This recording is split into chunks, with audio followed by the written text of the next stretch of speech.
సమాజంలో ఎదుట ఏ విధంగా సాక్ష్యము చెప్పగలుగుతున్నావు? ఇవన్నీ భరించుకొని కలిగి ఉన్నావా నువ్వు? అవన్నీ నేర్చుకున్న తర్వాత నీవు ఏ విధంగా కలిగి ఉన్నావు?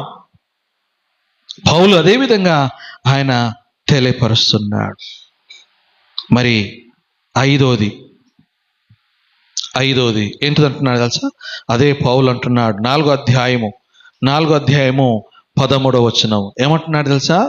నన్ను బలపరచు అని అందు సమస్తమును చేయగలను. 4వది ఏంటిదండి?